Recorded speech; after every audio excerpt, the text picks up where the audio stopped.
Hello, Jennifer Taylor. It has been way too long. Oh, amen to that. Good morning, Tava Baird.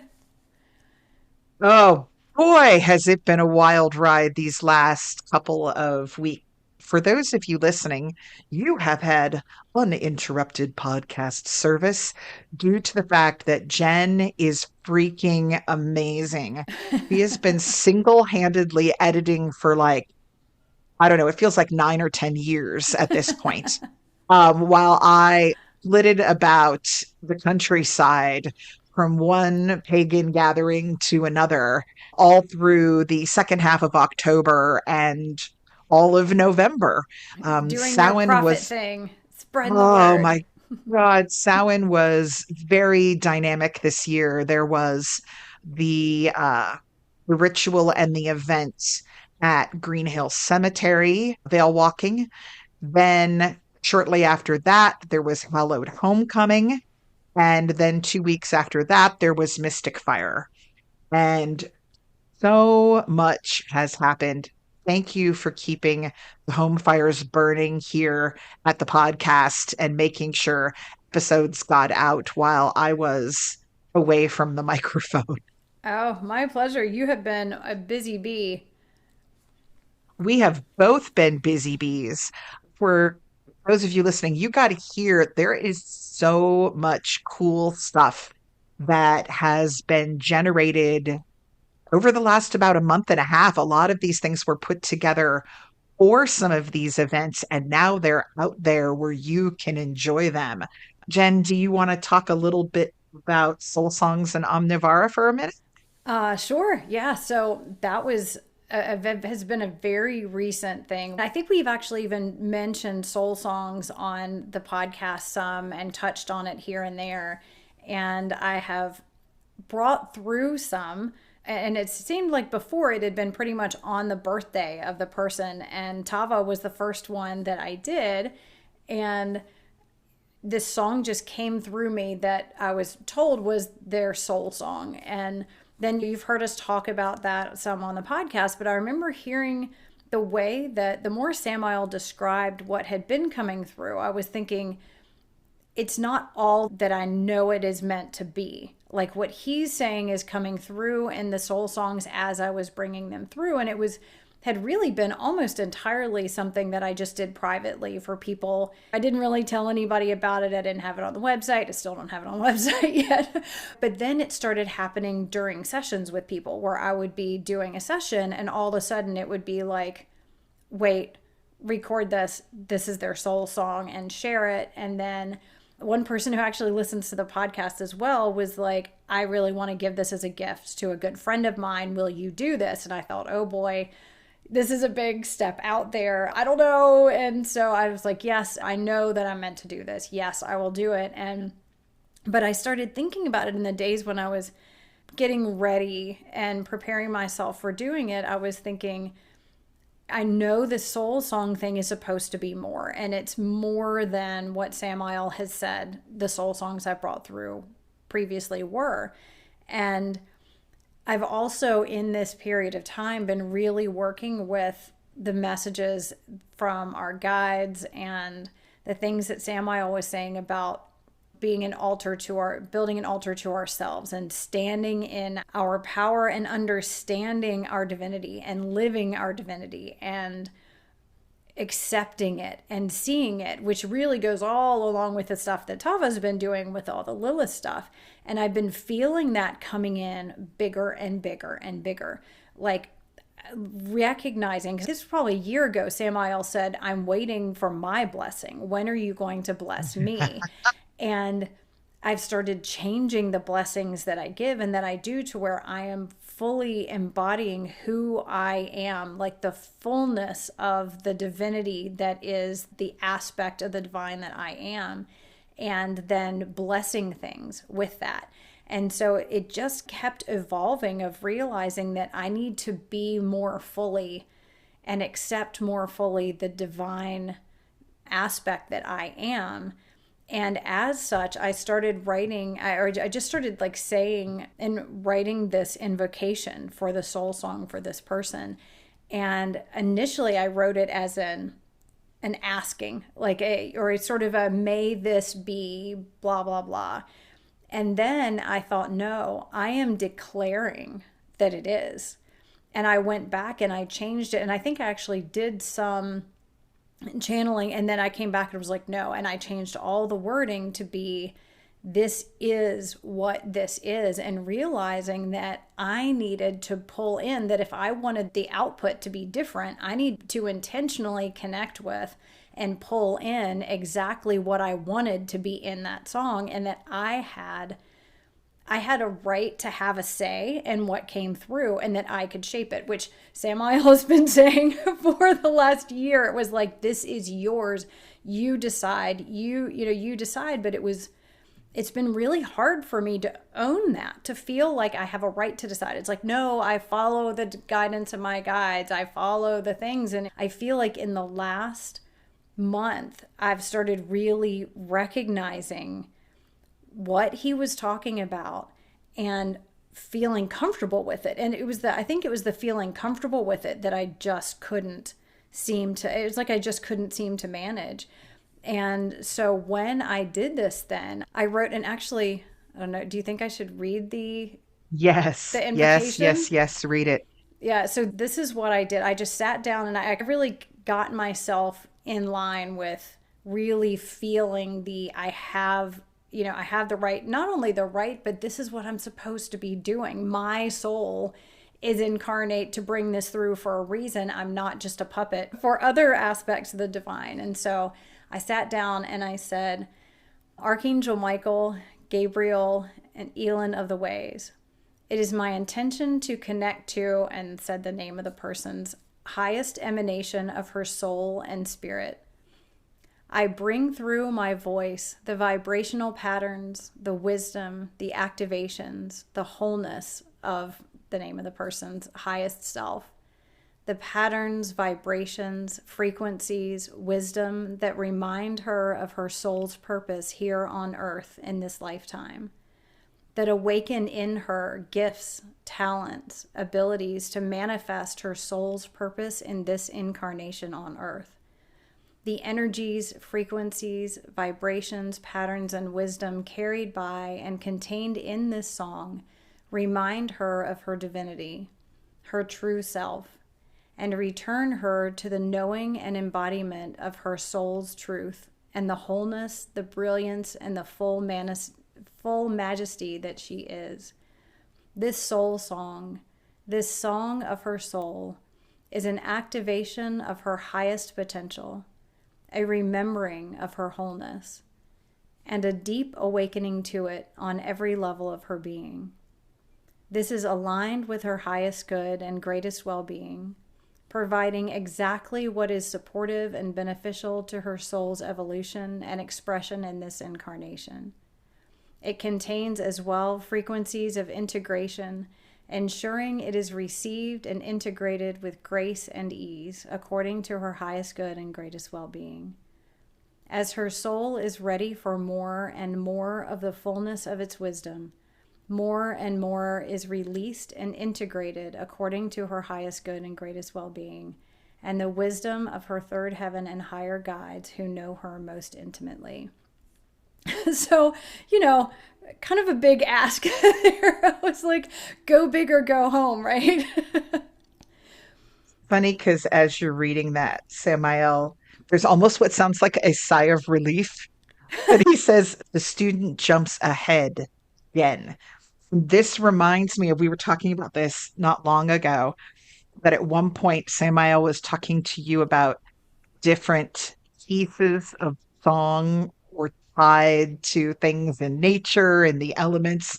And then one day you were just like, boom, I've got all of ocean. And he was like, okay, skipping forward to chapter 25. Like once you had those little pieces, and I thought it was funny because you said, oh, yeah, it's something I never finished.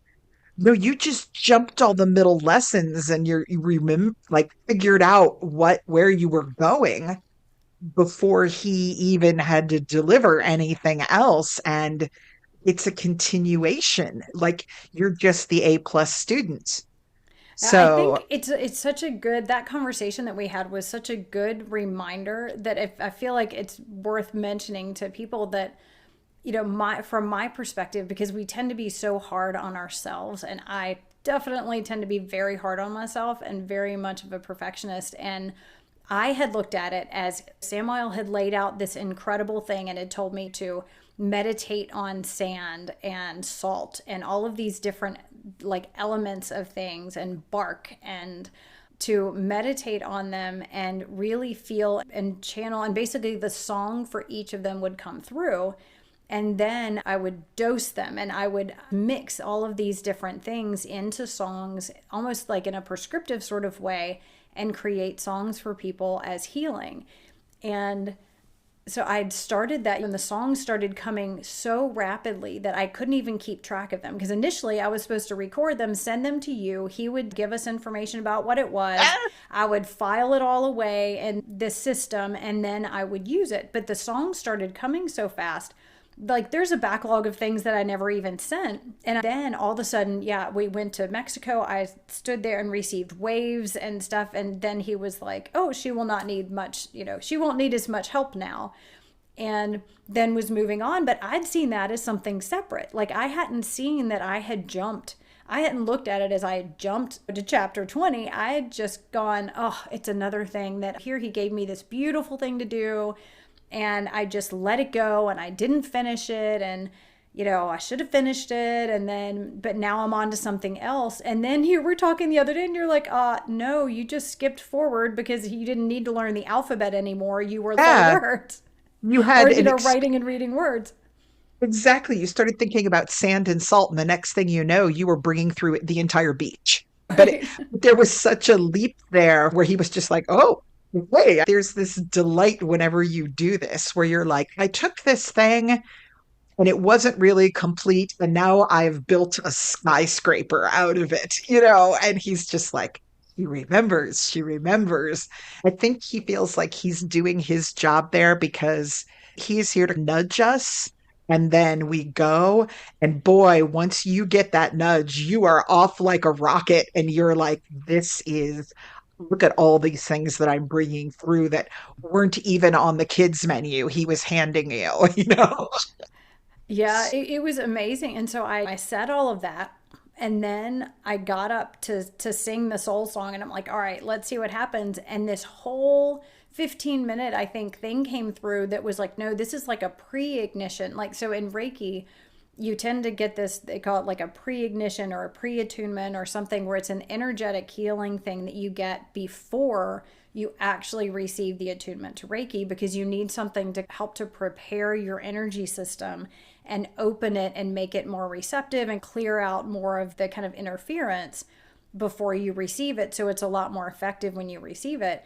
And I got up to receive the soul song and it was like, oh no. And I realized then, I was like, okay, yeah, I have way upped the ask in this, because all of a sudden it was like, no, now you can't just receive the soul song. There's this whole like pre-attunement kind of thing, this energetic transmission for preparation for the person to receive the soul song. And so that was this whole thing. It was an entire energy session of the turning upside down and all the various Oh things and my the singing and gosh. all the stuff. And then after that, then it was like, okay, now it's time to receive the soul song, which was, and in the past, it was just these kind of short melodic things that were maybe, it may have only been 15 notes and the whole thing maybe took 10 seconds to sing, and then it was just repeated. I This love was a mine, by the way. 10-minute energetic process thing that brought through all that. So I sat down and was like, okay, so you want to tell me what, it's like kind of what just happened here? And this is what I got. You danced the ways and opened spaces to allow deeper truths to be realized. You called out to those with the knowledge to come and facilitate the transformation. You lived the transformation and rebirth and opened the birth canals for the information for to be reborn within her. You did what was needed in bringing through the essence of her being. You forged a way forward and built structures to hold the way open. They are there now and can be walked repeatedly as waypoints to bring through additional skills and information, thoroughfares. It is good. You were guided as always. It is good. Do not fear your power. It is aligned with the highest good and purest intentions. The way is open now. Do not fear it. Do not shy away from it. It's so funny because they instantly in my mind, it was like, oh boy, this sounds really big. And then they instantly go into do not fear it. Do not shy away from it. Do not be afraid. Just keep going. It was this whole thing of just, you Yeah. need to keep going and you need to celebrate it. And so, Welcome to Jennifer Taylor's energetic maternity ward. You're on floor 3. yeah. The way has been opened. Don't be afraid of it. Exactly. Which I think is another interesting thing that tends to happen, isn't it? We decide to step up. We do step up when we do something. And then for me, there tends to be there's this brief moment of awe. And then there's the holy crap.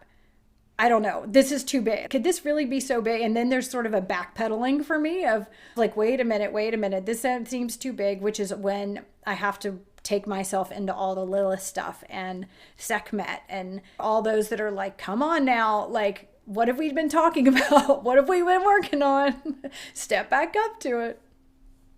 Oh my gosh. Yeah. And Well, you've had quite your speaking, bit of stuff coming up.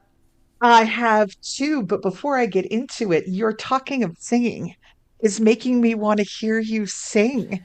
Can we do a song real Of quick? Because, course. oh, I've missed this so much. And then I'll dive a little bit into what's been going on with me. And Samael is literally just walking around the room going, you know what she needs to hear. You talk about the divine comes through, you have the moment of awe, and then you like backpedal. When he comes through, it's like he's there. I have like this, dude, I haven't finished the last thing yet. Like, I haven't finished the last thing yet. What's first? And then he's off to the races. And ever since the work with Lilith started, where I'm actually out in the community teaching Lilith, he's like, all right, now we're getting to what I've been trying to get you to Yeah. do for 2 years. Now we're doing, he was so off the charts at Mystic Fire because it was like his audience had arrived and now he had people to teach in the room with him, except that I was the voice. I felt like I was playing the telephone game where he would say something and I would say it to them and then they would ask a question. And it was 3 solid days of channeling. It was wild. But gosh, let's could we have a song? And then I'm going to dive a little bit into that. And then I got to read you this thing that he has told me to pass on to you because boy, is it topical based on what you just said. Oh, wow. All right. Well, I can't wait. Yeah, let's get to a song. Yay. Yeah, now I know for sure if it, especially if it's related to the stuff I was just talking about. Remember, I was telling you that on the way back from dropping off at school, I was coming back and I was like, okay, talking to Samael and Michael and asking them to coordinate and decide what needed to come through. I'm like, well, I know Michael is definitely a part of this too because he's going to be like, will you please tell her? Exactly. Be sure that Exactly. she gets this part because she doesn't get it quite the same way from me. Oh my goodness. All right.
Na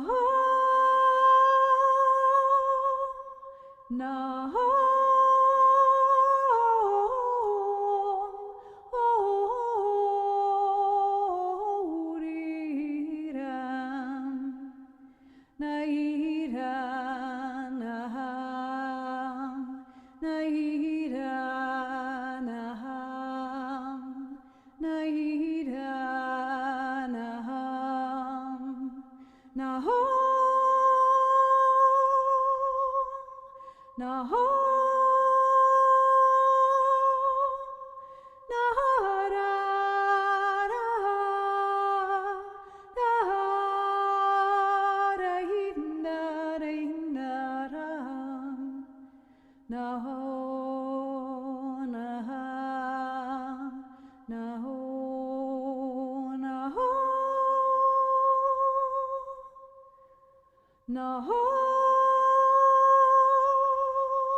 Wow.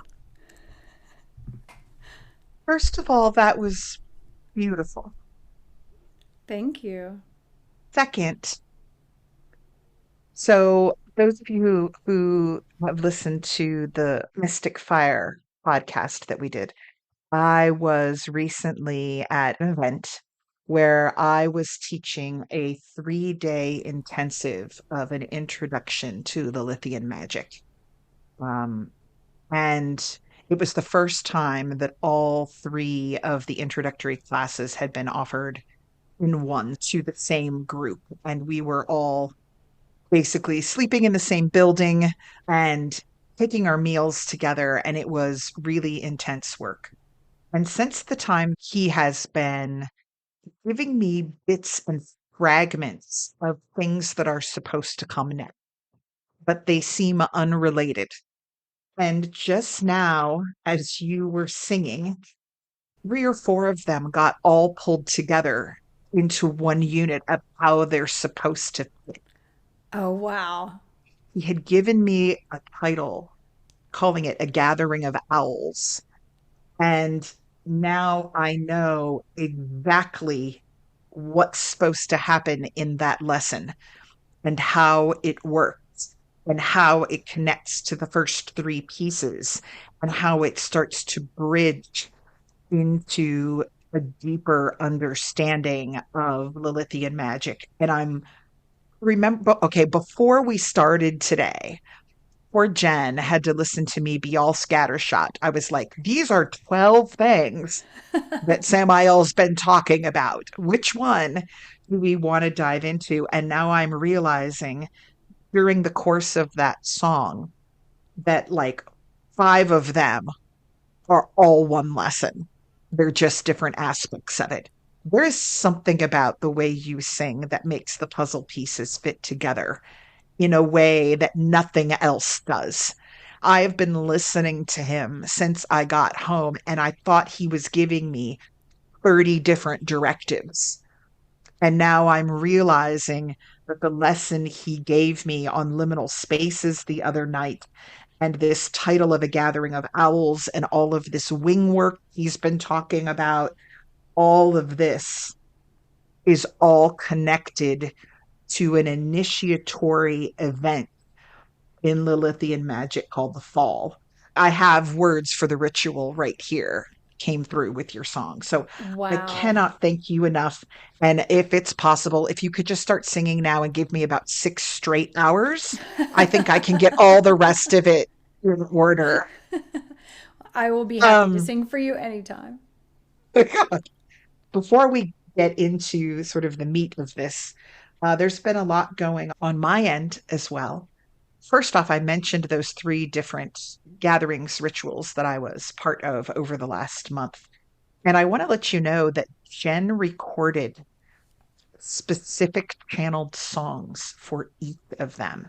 In one case, he put together an entire Lilith album that we played during our rituals. We played, I had it running in the background quietly under every single class. I literally had the phone I was streaming from and the speaker set behind the Lilith statue on the altar so that the music was coming right from her. And it ran, I just had my phone plugged into the wall and it ran constantly. We had your music going for 3 solid hours in the meditation hall for the main ritual. I mean, it was everywhere. So, guys, I don't know that she will promote this on her own because of who she is. You need to go to Bandcamp and you need to look up Omnivara. And it starts with an A, not an O. Help me make sure I'm spelling this correctly. Amnivara, not Yeah, two R's, right? yeah, Look that's it right. up. You will see an entire Lilith album. You will see, oh my God, there's this one song about place. Oh, that I have just fallen in love with. You will see the Four Mirrors ritual song that we use in our introductory lessons to Lilithian magic. You will see the veil walking song that was played in the mausoleum on Halloween night as all this beautiful pagan community came together to celebrate our connection to our ancestors. And I'm here to tell you, she is not charging nearly enough for it. We're talking like a couple bucks a song. That whole Lilith album, oh my gosh. Just, guys, treat yourself as you are running around this holiday season. Play it in your sacred spaces, play it as you go to sleep, play it in your kitchen. It is beyond words. And every time I listen, I have to choke back tears because of all of this that came out. So please, please, please support our lovely friend Jennifer Taylor and support your own energetic balancing. Go to Bandcamp and you can stream right from their site. It's Omnivara, and that is all of Jen's music. Um, Other things that I have had going on, a lot of you know I came out with a Lilith based, entirely channeled from Samael Oracle deck. It's freaking And amazing. Amazing. I uh, actually use the deck to help me with knowing the direction to go for part of channeling that album. So oh, I'm it's so fantastic. delighted. So Uh, good, people. I cannot tell you, people have been sending me from all over. I mean, the deck's only been out, what, like a month or something? Yeah. And I didn't write a little tiny book that fits in with the cards. I wrote a full on 6 inch by 9 inch. Okay, Samael wrote it. I wrote it down. Should give credit where credit is due. I wrote a full on over 100-page guidebook with all sorts of information, full page write up on each card, a ton of stuff, including the introductory lesson directly from Samael on the Lithian demonics at the very beginning. If you are an Oracle deck or tarot junkie and you want to take a look at it, it's on tavabaird.com and it's also in my Etsy shop the Etsy shop is called Dark Flower Books and Folk Art. The thing that I wanted to thank you all for is there have been tons of you who've been sending me pictures of your daily readings and getting to see the deck in action on your altars and on your kitchen tables and in front of you on the floor and just sending me readings does my heart so much good. Please keep them coming. I absolutely love it. There are so many that sometimes it takes me a while to respond to everybody, but I am seeing them and I love them. I also have some new events and things that are coming up this winter. First off, the Dark Flower Collective. If you are in the sort of Winchester, Leesburg, Frederick, Maryland area, this is a social group for pagans of all stripes. We meet at the Blue Ball Inn, which I know we've talked about before, um, usually about every 6 weeks or so. You can register for a spot on my website. It's $15, which covers a donation to the inn and our supplies. We're trying to make it accessible for everybody that we can. But we are doing a Yule celebration and cookie exchange in December. In January, we have a lesson on changing energies in your home for the new year. And then I think it's in March, we're going on our first ever dark flower field trip to have an introduction to Druidry in Berryville, Virginia. And then in March, we've been invited to go visit the Simple Life in Frederick, Maryland, which is an absolutely marvelous metaphysical shop up there that I'm teaching a lot at in the new year. And we're going to be having a lesson on dream pillows and seining, which is a form of Scottish smoke cleansing up there. So check that out. And I've posted these things on the Spiral Pathways site on Discord, on Instagram, on Facebook, like wherever I can get to you all. There is also another event at the Mausoleum in Martinsburg, West Virginia in March to celebrate the season turning towards spring.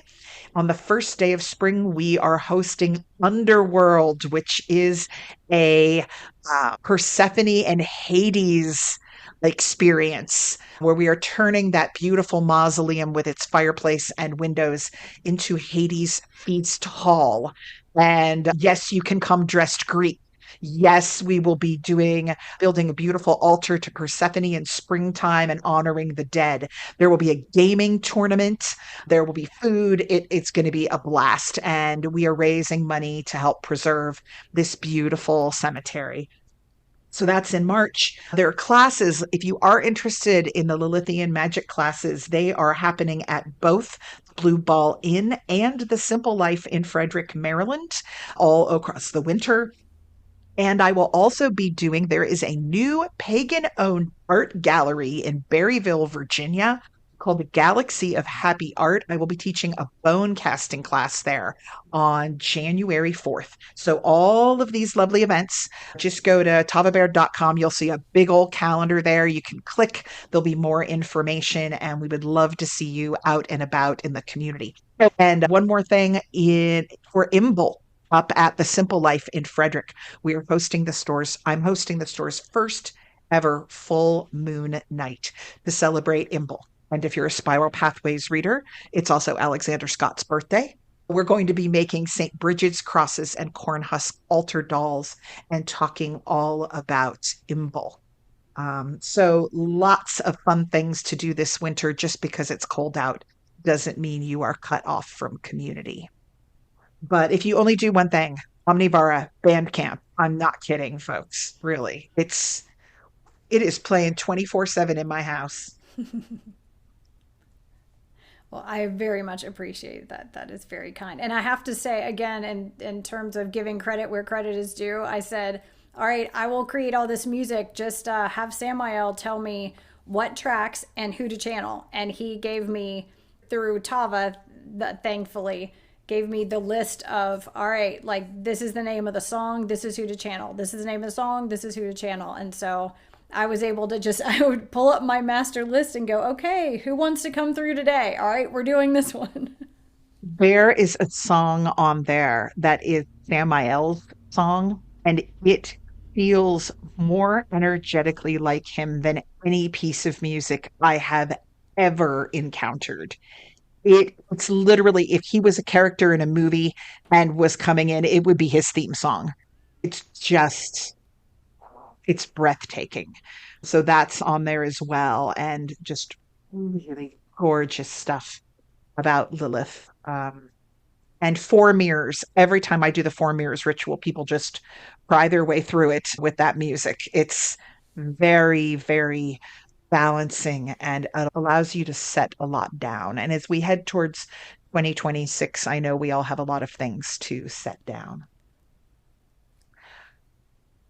It feels like we've said a lot already, but I have a very enthusiastic seraphim that wants me to read you this thing that came through the other night that is in line with what you were talking about, I think, Jen. So I'm Oh, going to I'm pull so it up excited. here. Whew. My face hurts from smiling. Ah, good problem to have. It is. I'm Tonight, like, oh, we're podcasting again. I'm so happy. tonight your husband's going to be like, "Why aren't you smiling?" And you're going to be like, "I've pulled the muscle. I've My pulled face, it." that or that's just going to be stuck that way. He's going to be telling me like, oh, my day was terrible, and I have this big smile on my face. I'm like, my face is just stuck this way now. Okay, here we go. Disclaimer. This was one of those I'm waking you up at 2 in the morning sessions from Samael. And so I was struggling to get it all down on a failing tablet that was next to my bed. So I wrote what he said in his words, but my words, I might not think too good here. It's in the middle of the night.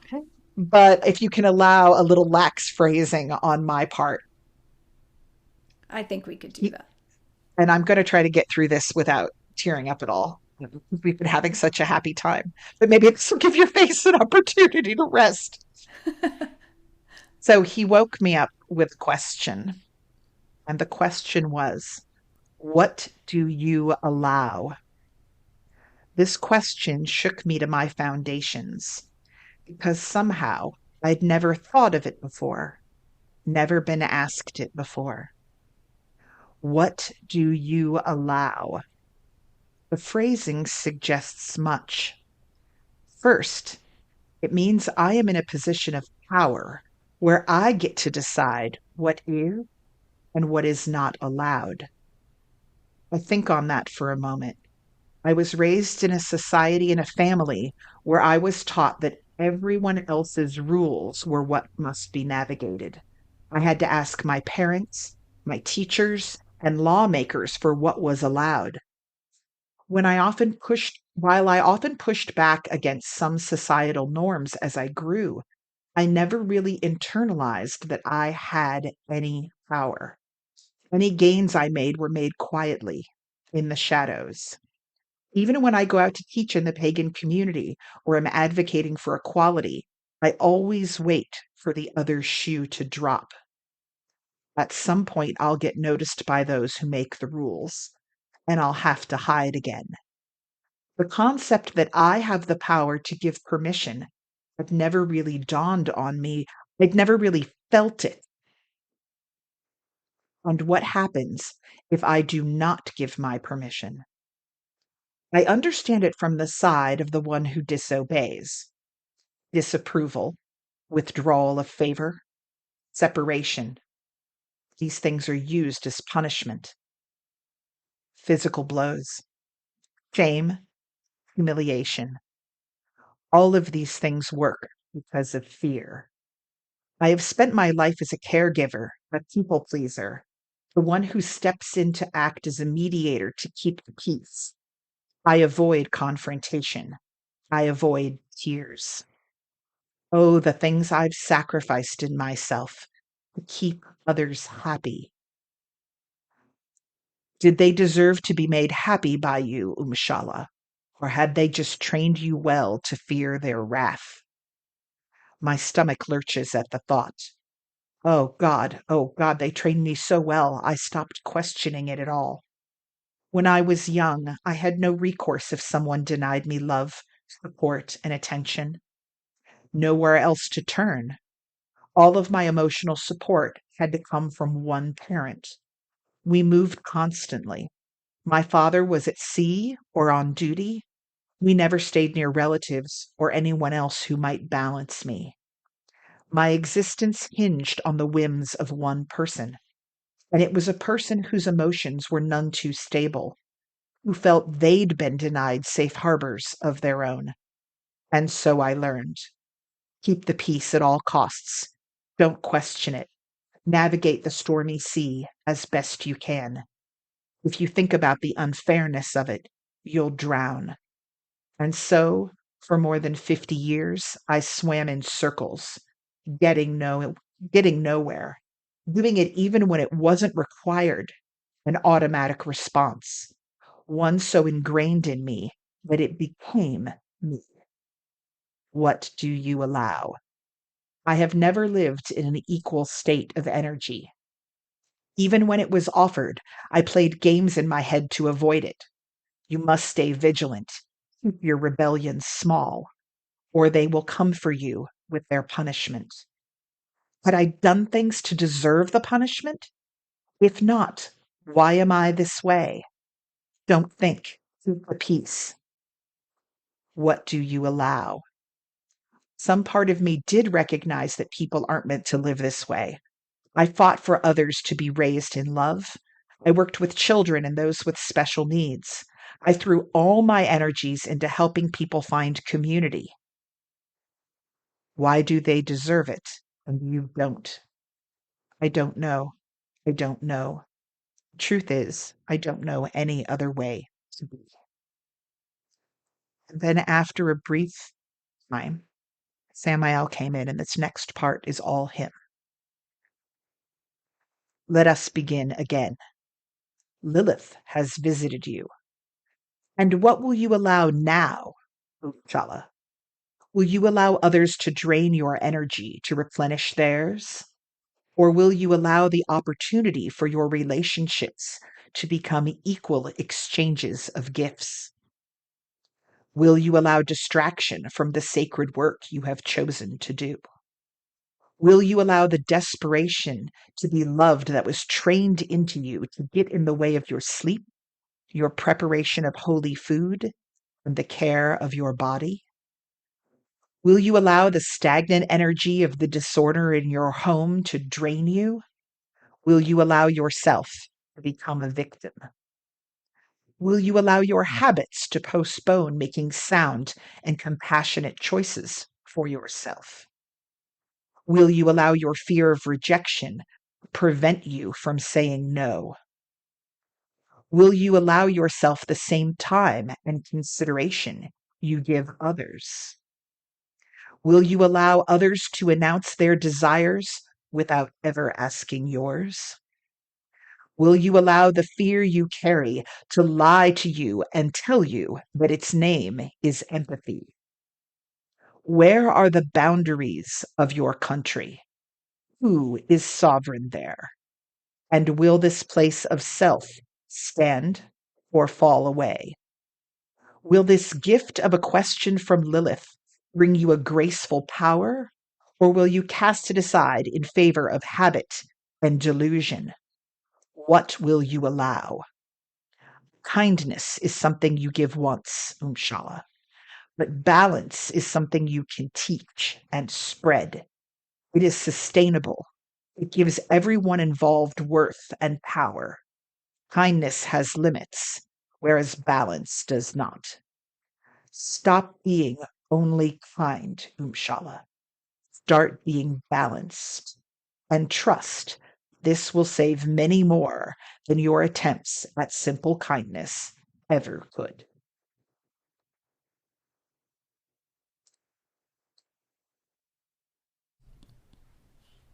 Ta-da! Well, that's a Uh, heck of a way to wake up in the middle of the night. uh, Wow. that's what he wanted me to share with you. And I found it really interesting when you were talking about fear earlier, that worth and you talking about I'm deciding. I'm not going to let things come through. I'm going to say this is what will be. And I guess it's been 2 days since that happened. I'm looking at everything and saying, what do I allow? And it's not just an allowing of, oh, I don't want people to take advantage of me. That's not it.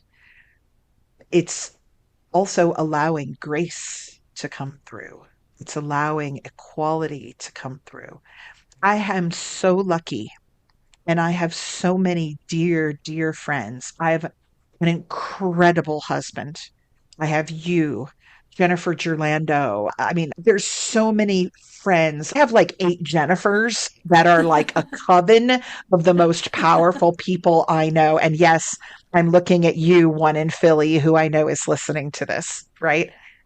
And I think of all the people who supported me at Hallowed Homecoming and Mystic Fire. I think of that huge community of pagans. We were stuffing ourselves into that mausoleum on Halloween night to celebrate together. I think of all the people that reach out. I have a tremendous amount of gifts being offered to me. Holy souls reaching out their hands and saying, let us work together. I have to allow them in. I have to trust that I can say, I need a break. I need to go lie down. I need help. I don't allow myself to do that. And I drive myself into illness being that way. And it is habits. It's habits. I learned them. I'm not going to blame myself for having them in the first place because they were habits I picked up in an effort to survive. But I need to take the time now this winter to do the deep work of saying, I am no longer in survival mode. The community of balance and peace and gratitude that I wished for with all my heart as a child is here. It has arrived. I have a safe and happy home and safe and happy friends and a freaking angel waking me up in the middle of the night who isn't going anywhere. When I first started talking to spirits and ancestors, I worried I had to do everything on their schedule because I was afraid they would leave if I didn't.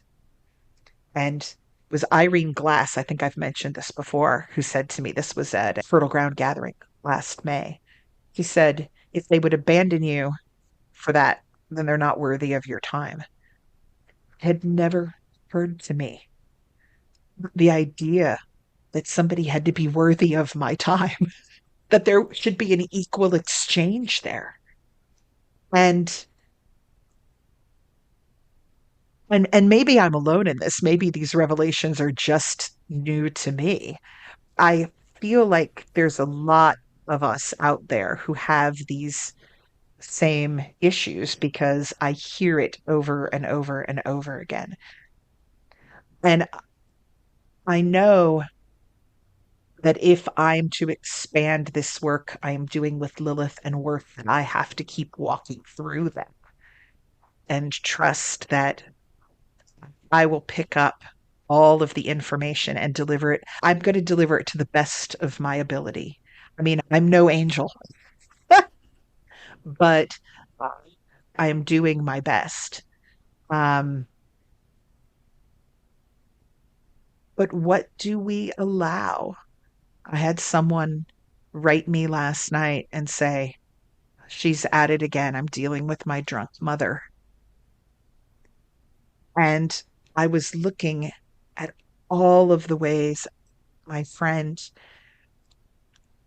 works to hold everything together around her and how very little is given to her in return for her sacrifice. And Samael's right. Kindness you dole out over time, but there does come a breaking point for it because you give and someone else receives. A balance. It's that figure 8 motion that Jenn you make when you're singing, when you're moving energies between or conversing. Jenn does this beautiful thing. Imagine an eternity symbol that is floating in the air between you and another, and you're tracing it with your open hand, right? You're allowing energies to flow between you.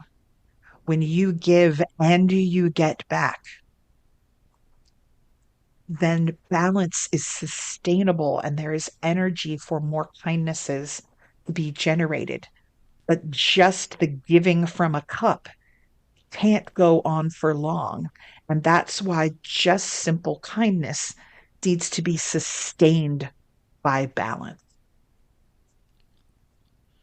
But to be able to do that, you have to be able to receive. And sometimes receiving can be a lot more terrifying than reflexively giving. Oh, absolutely. Yeah, I can assure you you're definitely not alone in the place that you were just describing, and I resonate with that, and I know a lot of people do, and I realize how much energy is given from myself as well in being the peacemaker. You know, being the peacemaker has been my number one role that I've taken on for as long as I can remember. It's like just sort of even things out. That hypervigilance of if I can keep the issue from happening to begin with, then everything can be okay. And I can feel safe and everybody else can, everything will work out okay. And more I've been starting to go, what if I didn't? What if people had the response that they were going to have and somebody else got mad and upset? I can still be here for the people that get upset, but I don't have to work so hard to try to prevent all of it. And the preventing of it is making me ill. I think it takes on the role of taking responsibility for everyone's everything, because there's that. And I think it's very much akin, that hypervigilance and taking on the responsibility of how everybody's going to respond sounds very much like the way you were operating as a kid, where it's like, if I can just be aware, if I can see the warning signs early enough and I can do something to change it, then I can stop the avalanche when it's back at snowflake or snowball and stop it from becoming this big thing, and then I can survive it. And I've lived like that in so many different aspects of my life for so long that it is so second nature that I don't know how to do it. And it's interesting. You were saying you get sick from it. And I've been analyzing that for myself, my own health with having rheumatoid arthritis. And then also I'd gotten to the point where I'd taken so much of that responsibility for so many things that actually we were supposed to podcast last week, but we couldn't because I was still sick. And it was interesting because I was so sick that I told her I didn't have the energy to chew. And so all I did was sip broth because I was so wiped out that I really genuinely could not muster the energy to chew. And I thought it was exhausting and there was a relief in it. And I realized when I started coming out of it, the whole house has continued to function without me. And if I could figure out, and as soon as I started feeling better, this pressure started coming in again, and this tightness and this tension and this brace in my body all the time. And I was thinking, here it goes again. And it's the same thing that you were talking about, really, and that it's like the intense trauma that caused me to be this way is long past, but I'm still living as though I'm in it. And I have a wonderful, loving husband. I have a wonderful family. I'm not in that same kind of situation anymore, but I'm still living that way. And it was really interesting how being so sick showed me the difference between how I was when I was too sick to chew, and then the level of weight and brace that came back into my body as soon as I thought, all right, I'm well enough that I need to pick up all this stuff again. It's like I dropped it all by the bed. And then it was like, all right, well, now that you're up, you need to pile all this stuff back on and go back to trudging. And so I've been really thinking about that a lot. Like, how much do I need to just cut loose and say, I can't carry it. It's not benefiting anything. And let it be what it's going to be. And then coming into that space of holding the energy of compassion as opposed to doing, that energy that lives in the front of our heart chakra, that if we can just hold things in that situation, hold that compassion energy in it and let it take care of whatever it needs to take care of. And I don't have to fix it. I can just hold this space and allow for people to have their experiences, allow for what needs to happen. That allowing is big. And I think I've been really thinking about, really over the last like 2 years, especially, the why do healers get sick when they start trying to step out? They get this inspiration, they know what they're supposed to do, and they start going, I'm going to step out in the world and start sharing this. I'm going to start sharing my gifts or whatever the thing is.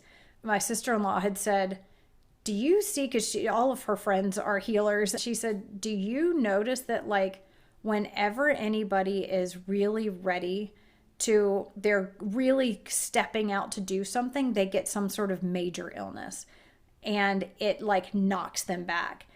And I think a lot of that is that where our kind of internal governor is in allowing us to receive and allowing us to be that full aspect of our divinity.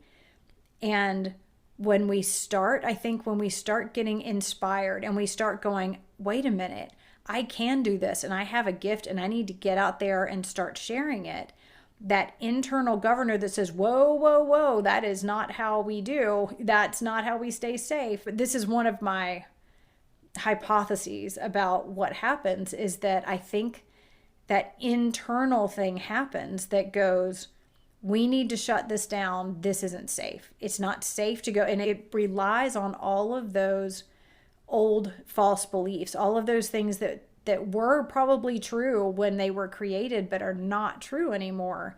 And I think that's where there's so much work being done. It's like every big step forward, they say it's one step forward, two steps back. It's really like this huge expansion of things will come through. And it is not lost on me that I had this big thing I brought through the soul song and the attunement for the soul song. I'd also brought in an attunement to Amnivara, an entire album in 3 weeks, and all this stuff happened. And then I very rarely get sick. It is really rare. And I was, knocked out. It takes energy to bring this stuff through. Absolutely. But I think Absolutely. there's probably another part of me that was like, you're going to have to go back and process some of this stuff and get rid of more of those false beliefs, because they can't both exist. I can't be saying, yes, I am divine. I am worthy enough to bring through this and to decide I'm bringing this through, and still held the false beliefs that say that you're small and you shouldn't and it's not safe. All those things, one or the other has to go. And it's interesting because I really noticed that every time I step out there, I know there's that big expansion. Then there's like, all right, and now you got to go get rid of the stuff that's going to hold you down, that you cannot drag with you to get there. Absolutely. I mean, I think the line in what Samael said that stuck with me the most is he was talking about looking at, I think he said fear and then calling it empathy. And Yes. there's so many times that, I mean, I might be with a group of people, they didn't even ask for this. I say, okay, I've been channeling and teaching with you now for 3 hours. I need a break for 15 minutes. And there are people in the group who are so excited about the information that what they do is follow me on the break, right? And then I don't eat, I don't drink because I'm sitting and talking to them. And it's wonderful to sit and talk to them. But I know in my head, I know that I need that energetic break or I'm going to end up with an AFib episode, right? I'm not drinking, I'm not resting, I'm not eating. And there is something stuck in my brain that goes, no, no, push it. I was literally at Mystic Fire, and my dear friend Jennifer Gerlando was following me around with glasses of water, going, drink, drink. You need to drink.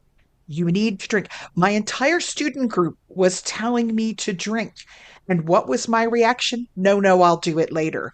Why would I not take a sip of water? They are literally all sitting right there where we're going to be together all weekend. Nothing is going to be lost by me hydrating myself. There are lovely people standing there, glass of water in hand. But I went, no. My first instinct is to deny myself. Deny, deny, deny, deny, deny. I was making the choice, the reactive choice, the habit of saying, no, I have no power. I am not worthy of a drink of water, even though I know it will do my body good. And I am going to take on this self sacrifice that nobody asked for. And I was probably doing it to be like, look what a dedicated teacher I am. That isn't empathy. That isn't balance. That didn't allow me to do my job and communicate the information any better. It's some weird little tick, some residual echo of something in childhood that made me say, let me put myself below you to the point where I would deny myself a drink of water to show you how devoted I am to your care first. But in making those choices, in making stupid sacrifices in ways nobody asked for, I'm not becoming a better person. I'm shortening the lifespan in which I can go out and teach and get the information that needs to be gotten to people from Samael, right? And if there is some schmo out there who thinks I don't deserve a drink of water after teaching for 3 straight hours, they shouldn't be in class, right? Really? So logically, I know it, but it's not even emotional. It's like this instinct, this response, this gut primal urge that I learned. Let me basically debase myself so that you don't see me as a threat. And if you don't see me as a threat, then the odds are that peace will be granted for this period of time. Let me make myself so unthreatening that it will hopefully lead to peace. Because as a child, I had no other recourse, no other way to find peace except for the approval of others, those who were bigger and had more power than I did. And I couldn't figure out the unpredictability of their emotions to be able to offer some sort of balance. So it just became sacrifice, sacrifice, sacrifice. And now it's to the point where no, ain't nobody asking for that. Like, nobody wants me to end up in my room having a heart issue because I didn't drink water. But look at the irrationality of that and look at how long term it's going to impact what I can offer. The Morgan probably never walks forward and says, no, I'm not going to have a drink of water when I'm thirsty. Are you kidding? She would smite anyone who suggested that. Lilith would never do that. You walk forward in your power, right? So this is a lot. What do you allow? I have to allow love in. And I also have to allow for the fact, like you said, that the house kept running without me, right? There are going to be glitches. Someone can't find the thing that they need, or they get mildly irritated, or who knows, maybe something does actually go wrong. But if I am always keeping the peace and they are never allowed to have a consequence for their own actions, all they learn is that I am there to serve them. They don't learn what the world wants them to learn. If I pick up the phone every single time drunk mom calls and wants to yell at somebody, she never learns what it's like to not have someone pick up the phone and have her go, ooh, I messed up this time. She won't ever have that thought, perhaps I do need to do something differently. Instead, it becomes, you're always there. And we can be there, like you said, be there with compassion after they fall. Don't prevent the fall, or they learn nothing. And you are in a place where you become unbalanced. But here's the thing. I was a Montessori teacher for years. I know all this stuff in my head. You don't run around and try to satisfy every single whim of every single child because otherwise they won't learn. If I pick up the food and put it into the child's mouth for their whole life, they never learn how to use a fork and a knife. If I do it because of fear that they might stab or cut themselves, I can apply this to others. I like to think I did so pretty successfully for several decades. Kids would come out of my classroom and I felt like their parents were happy, they were happy and well-rounded, and everybody would say, "Wow, look at all the things they're learning to do for themselves." But I can't apply it to my own life. I can't let it sink in. And so I'm going to have to go back and question every single thing I do. Is this something that I want the best version of myself to allow? Is this something that Samael's Umshala would allow? Is this something that the person who's running her own business would allow? Is this something that someone who is in a wonderful community of beautiful people would, if I wouldn't allow it to happen to any of you, I cannot allow it to happen to myself. And it's time for me to get serious about that and not just keep paying it lip service. Yeah. And I know that you are not alone, and that I am not alone in that. And all of you out there, we feel it. We're going through it too. And we can support each other in that and saying, hey, let's go ahead and it's okay to set a boundary here and start doing that for ourselves and allowing on both sides, like both deciding what we will allow in terms of boundaries that keep the things out that aren't good for us, and keep in the energy that we need to keep in to sustain. And then also that form of allowing that I was talking about too, of allowing more goodness to come in because we are worthy of receiving it. I think it's maybe an Abraham Hicks thing where they were talking about we're walking around in the world, blessings are just raining down on us all the time, and we're walking around with an umbrella.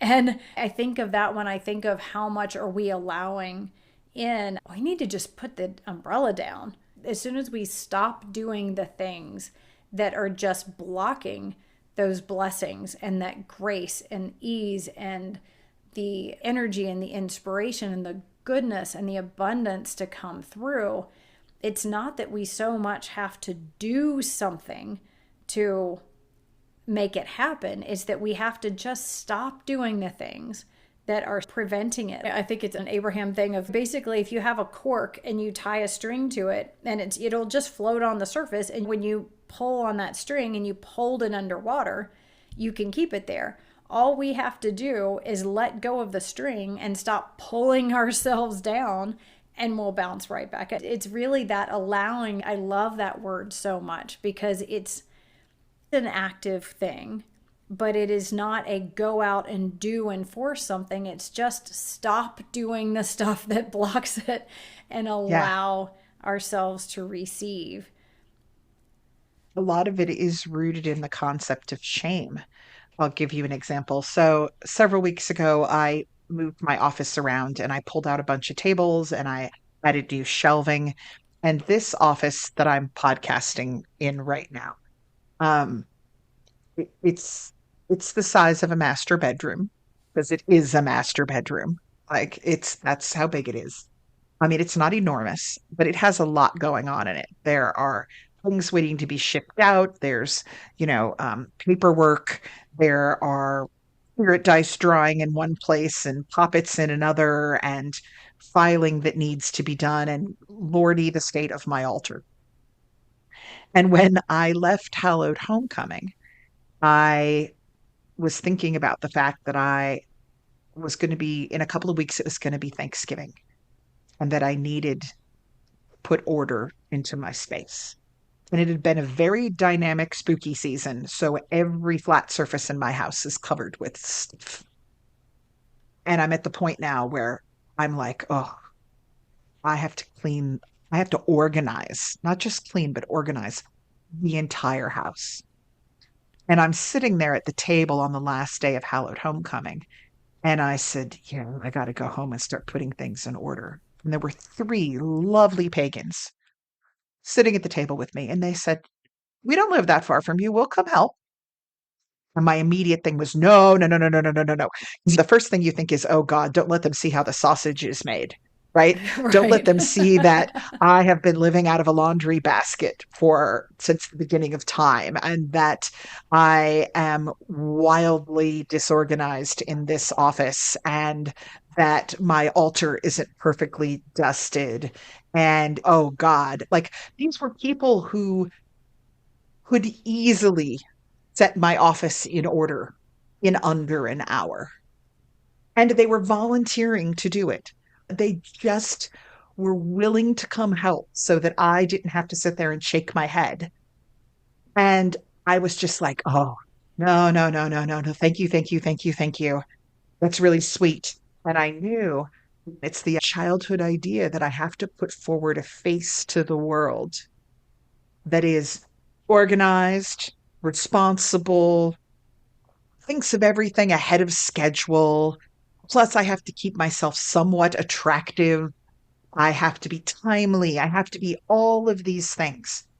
God forbid I let someone see that during a season where I am doing a major event every single weekend that I have messy tables. But there's that shame right there. And that was something that I talked about a lot at Mystic Fire. We are divine beings. Samael says, no less than an angel, no less than a god. The Morrigan does not worry about who sees her laundry basket, right? She's busy being the Morrigan. So this holiday season, I am going to try to normalize living out of a laundry basket at times and not having perfectly scrubbed counters and having spirit dice drying on every flat surface and say, I'm a divine being trying to reach out and pass on a message, but I'm trying to do it with balance and a cherry on top of kindness on top of that.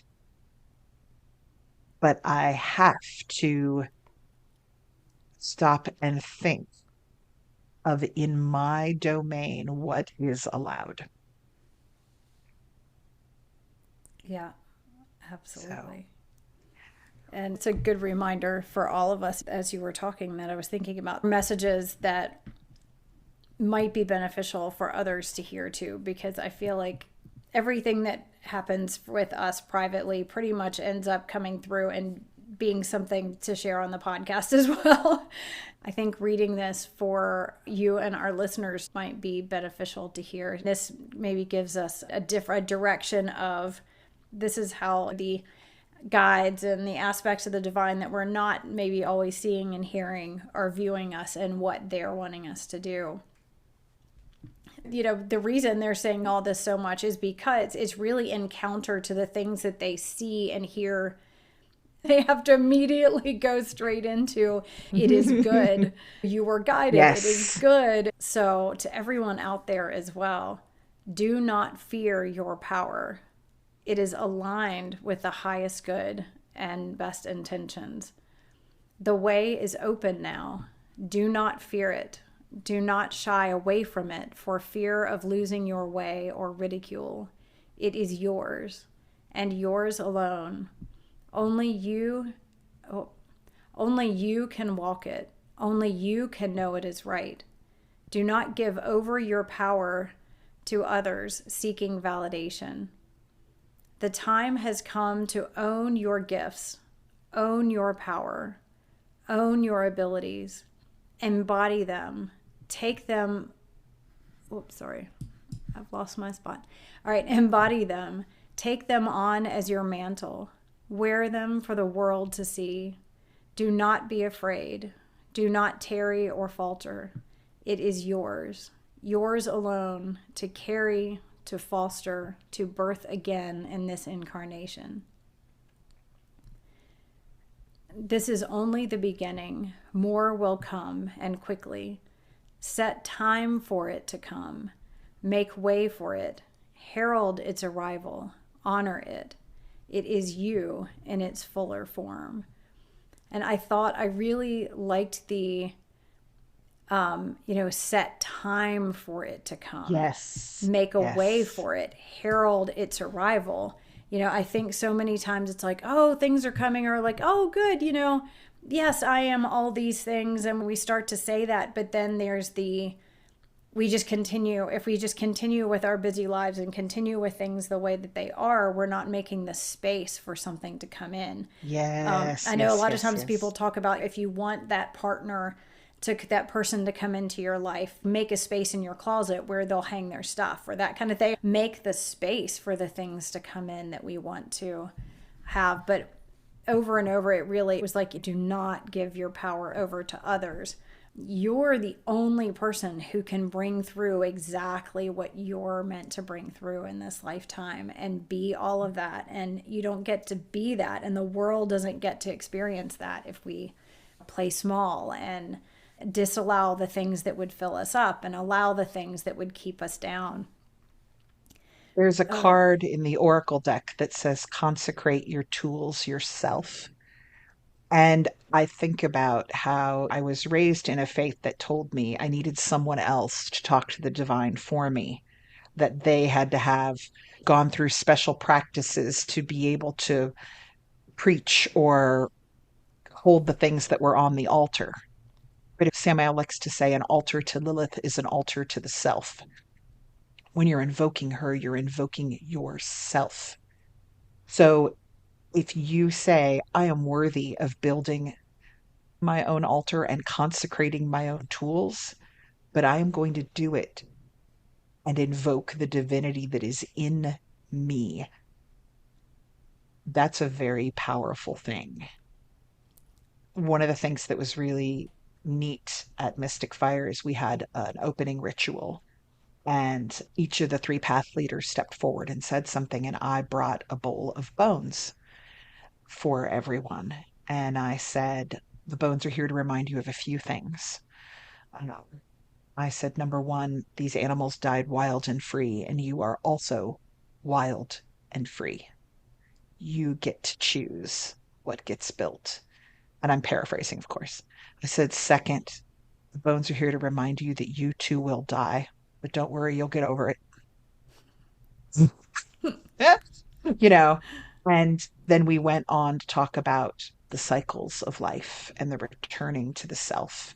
And I ended with something that Samael loves to say, which is no one was born to kneel. We're not meant to go down in front of other beings and say, you hold all the power and I have none.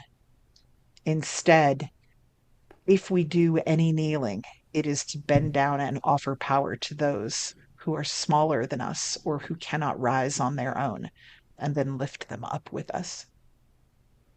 Absolutely. It's interesting that you said that, because the other thing about the blessing and blessing the things yourselves, I was going through and found in my phone where I had started writing these blessings that came from exactly that place. And I'd started reading those and really trying to do that and say things like this. For example, in the mornings, anytime we eat, I fill the food and drink with Reiki and ask it to clear it and purify it and bring it into alignment with my highest good and all these things. And I started thinking, I need to start changing this. Instead of asking someone else to do this, I need to step into my divinity and offer and bless it myself. And so I'm going to read two of the blessings that I had written that just really felt like it just poured out of me. I think this is another thing that might give people ideas of how you might go about doing these things that we're talking about, which are so foreign to the way that we have probably all been raised in the society in which we live, that it can be hard to be like, wait, what? How would I even do that? So I'll read a couple of these and you can see what you think. Being me, I am very long and wordy. Keith was like, wow, that's a lot to say. Feel free to shorten this however you like. So I am the all, source itself and all of creation, one with all that is. And from this knowing, I bless this food and drink and bring it into alignment with my highest health and well being. I bless this moment and all the moments in this life and send blessings through all of my bodies, aligning them with my divine blueprint of health, wellness, and vitality. I flow my blessings out into the world that I may be a blessing to all. And then this was another, just a bigger one. I am at once the divine experiencing itself as a unique and marvelous manifestation in human form, and all that is. My breath gives life to this incarnation, and as I breathe in the blessings of my ancestors, my guides, my soul family, and all that wish me healthy, happy, and well. I breathe out my blessings to the ancestors, guides, and angels who bless me so richly, and to all of creation, that all may be blessed and awakened as they are ready to the awareness of their own divinity and the divine in all things. May each breath I breathe receive and share these blessings throughout this and all my days. Amen. Aho. And so it is. That is absolutely lovely. I love that. Thank you. I Boy, absolutely love it's it. amazing what it does to read that or to say those things. Just in the saying of it, you start to feel it. And there's so many layers of that that are beneficial that I highly recommend. Take a little bit of time and think, what would my blessing, what might my blessing be? How would I bless something? How and what gets you into the place where you feel like I am worthy of blessing things? What are those aspects that help you get into that place and feel it? And start with saying those things, and then everything just starts flowing and it feels so good. Samael has a gesture that he does often when he is invoking an entity that he considers holy or worthy of honor. A lot of times he does it while he's talking about Metatron. You'll share something on the podcast that he finds particularly moving. And I didn't know what the gesture was. He would do this thing where he will touch his forehead 3 times and touch his lips 3 times. And I always thought it was one before the other, but then I started watching, and sometimes it's lips and then forehead. But it's always done with an open hand and the fingers together, almost like in a salute. There's this tapping that happens. And he has been working with me lately on meanings given to specific hand gestures. And let me see, I wrote it down here. He said that the taps to the forehead mean you have added to my knowledge, and the taps to the lips means I will add your words to my teachings. So if you've Oh, wow. said, and the number of taps, the 3 is significant because 3 signifies the concept of balance, a signal of that. So basically, what he's doing, and also he talks about the thumb being a denoter of will because the hand is open. He is saying basically, of free will, I am telling you, you have added to my knowledge. I will add your words to my teachings as we work in balance.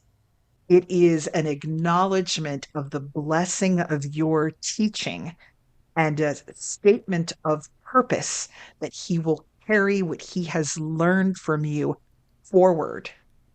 So if he was simply adding it to his knowledge but wasn't going to pass it on, you would just get forehead, right?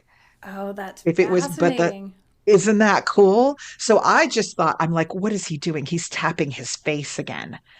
But each of these gestures that he uses has a meaning based on the position of the hands, the number of times that something is touched, and the location of the touch. So there have been several times when you have shared something, like just now when you shared that blessing, he started doing it, and I saw, you've added to my knowledge. I will add your words to my teachings with open hand of free will. And it was the three taps of, I will add it to the things that I pass things on energetically. That is really cool.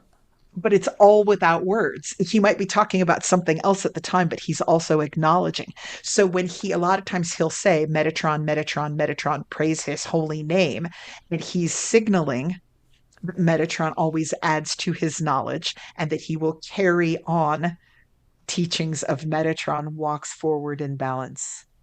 That Isn't is that cool? that is really cool. And for those who can't see it, I think the only part we didn't describe about the motions is that the palm is facing kind of like a Spacing. salute, but the palm is facing your face. Yes. So it's like Palm the is facing your fingertips on face. your hand that with your fingers together and your palm facing your face and touching the forehead, really like at the third eye, kind of, Yes. and then in this There's like that kind of tap, the tap, center of the tap, chin. tap, tap. Yeah. Right around the chin and the lips, right in that area. And sometimes he'll do it while he's talking and then he lowers it a little bit because obviously he doesn't want to obstruct what he's saying. There are other times where he'll do it silently and it almost looks like he's blowing a little repetitive kiss, you know. But apparently it is, I will add your words to my teaching, and you have added to my knowledge.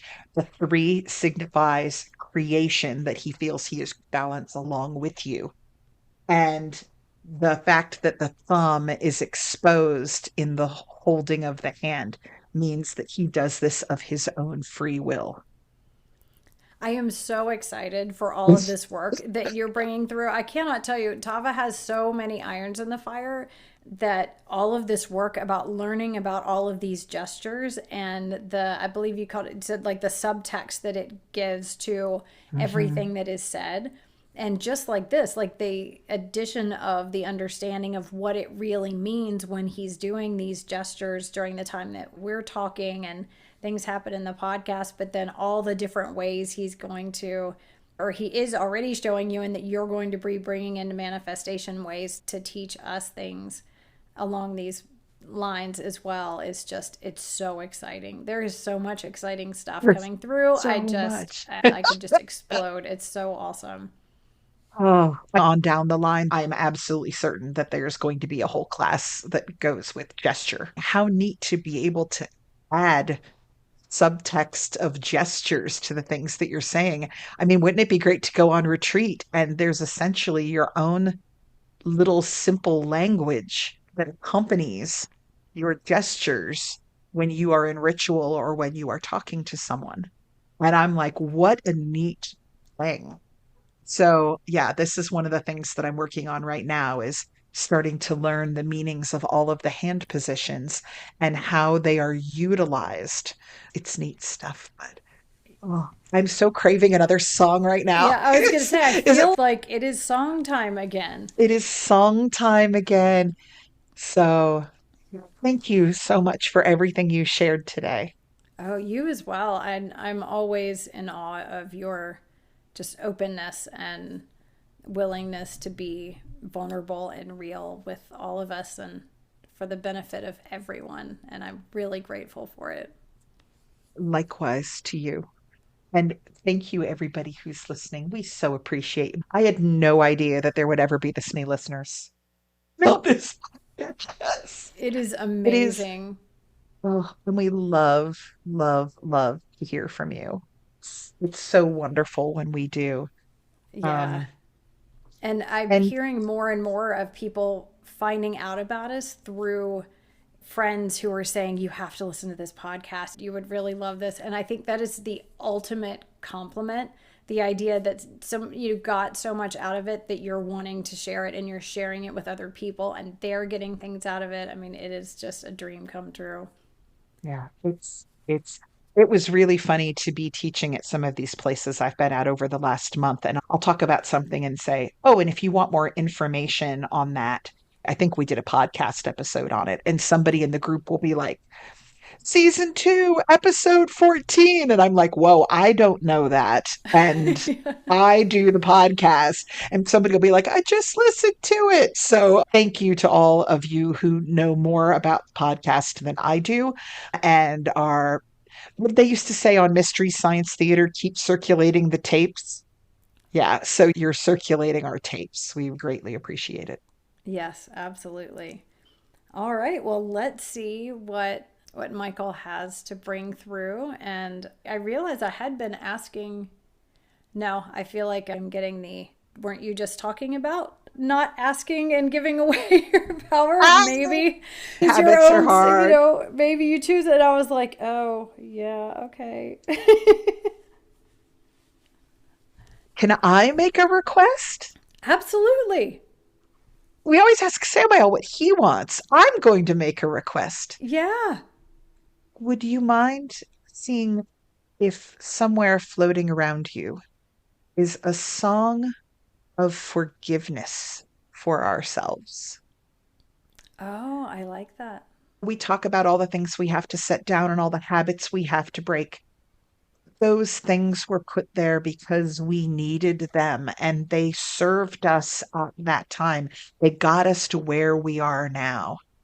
And although we do need to work on changing, we shouldn't look back on them with shame because, damn it, we survived, right? That's a triumph that we don't often take time to celebrate. I would love a song of forgiveness for ourselves and the things that we had to do to endure, and forgiveness for our current self, and maybe just a little bit of, we can do this. Yeah. Oh, absolutely. And I will absolutely, there is, and I think we may have talked about this, the force of forgiveness as it flies in on the wings of grace and lifts off of us all the things that we're just done with. We're ready to let go of the stuff and the shame and all of that, all those things that we've been talking about. And so I will absolutely call in the force of forgiveness and grace to just take off those things and receive into the light, to be transformed and transmuted all those things that we are just sick of telling ourselves, the things we're tired of dragging around, and the ways that we've just, we've grown too much. We all know too much to keep carrying this stuff, to keep saying these things to ourselves and holding this shame. And so as I sing, go ahead and let yourself go, yeah, I really am just done with this. And so everyone listening, go ahead and just let it come up to the surface. Let it just shake off and up to the surface and be able to just be lifted away.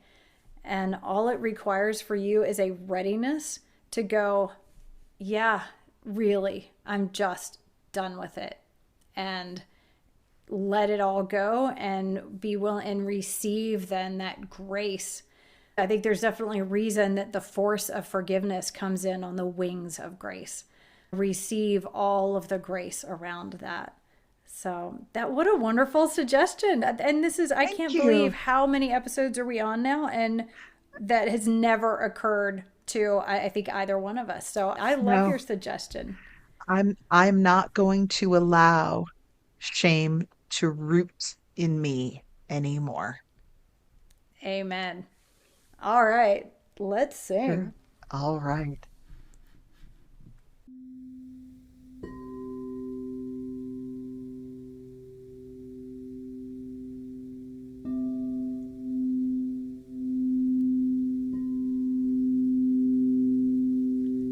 Oh, na, na, na, oh, na, na, na.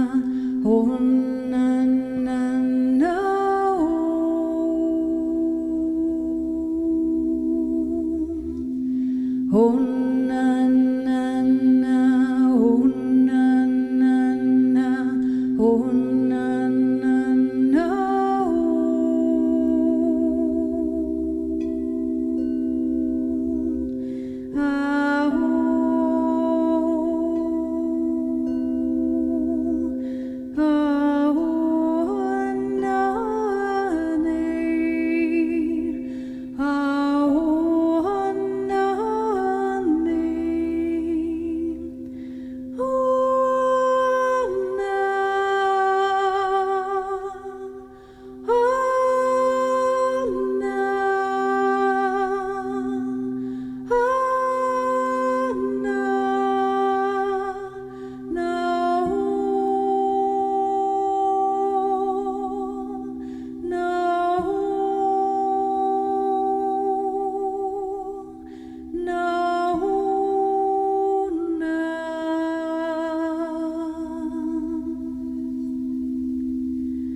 oh na na na, oh na na na, oh na na na,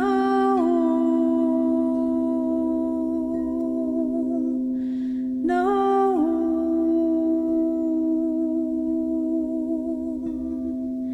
oh na na na, oh na na na, oh na na na.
Thank you for that good medicine.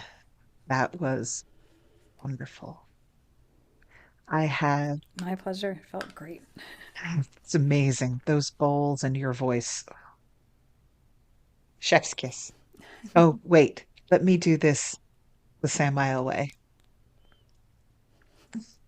Tapping her chin and her forehead.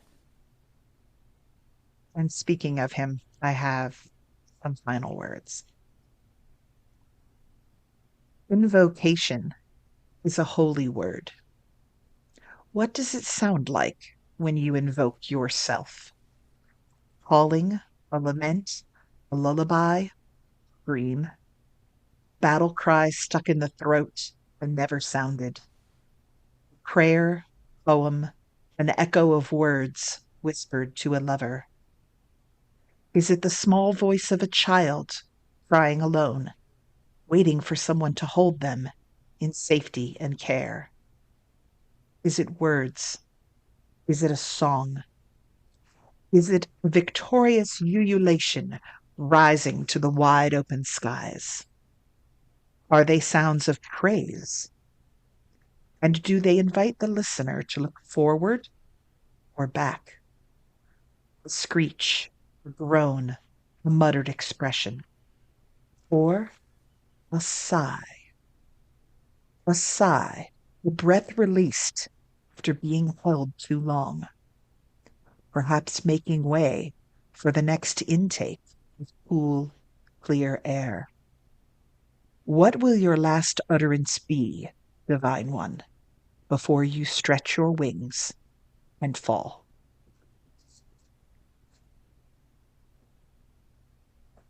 Wow. It has been a day. It's so good to be back on this lovely, lovely horse with you. It is And wonderful. It's like home. yeah, and we are in December, which means, holy cow, it felt like we just started season two. And are we in season two or season three? I think we're in season. Uh, we might be in season three. I don't Once again, know. there, I'm guarantee you that Ashley right now knows which season we're in. Ashley, you know which Ashley you are. She can usually quote episode numbers. I think we decided at the end of the calendar year we switch seasons. Can you believe that we'll have a new season just around the corner, probably not too long after this one airs? Yeah, I can only imagine what it holds. I probably cannot imagine what it holds, actually. I couldn't have imagined the last one. But to us a year from now, where you are levitating and I'm not speaking at all, just gesturing wildly with a whole bunch of different fingers. That's when we finally start uploading all of our back stuff to YouTube. Yeah, it's like, well, now you can't really hardly listen to it. I guess there will be song. Oh, there definitely will be So there'll be song. song and gestures and movements. And speaking of Song care. movements, Tava and I are going to begin a deeper exploration of dance and movement each week to help to bring through even more teachings. So I can't wait to have things like about all of that to share with you guys as well. So much going on. Well, technically, I guess it's still autumn, but happy winter. We have our first ice storm of the day outside here in Virginia. We hope you all are staying snugly warm. We'll see you next week.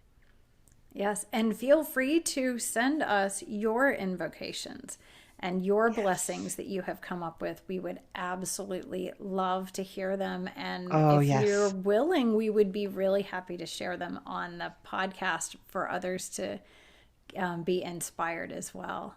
Oh, that would be incredible. And lovely poet, I know you're going to hear this. I'm putting you at the top of the list for an invocation, right?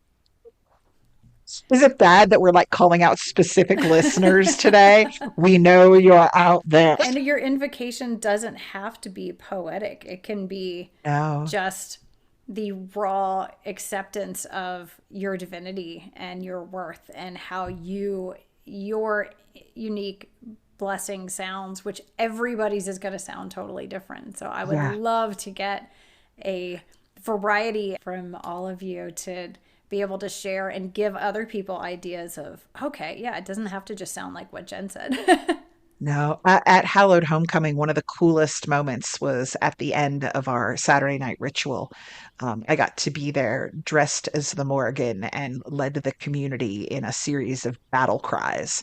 And there is nothing more powerful than standing with a whole room full of pagans at your back as they all scream into the night sky together. It was with a fire blazing in front of you, and Lilith was tending the fire. It was there's some power there. So, maybe that's yours. Maybe you have a battle cry to offer. Indeed. Well, until we meet again, many blessings to all of you. Absolutely. Be safe, folks. We'll see you next week.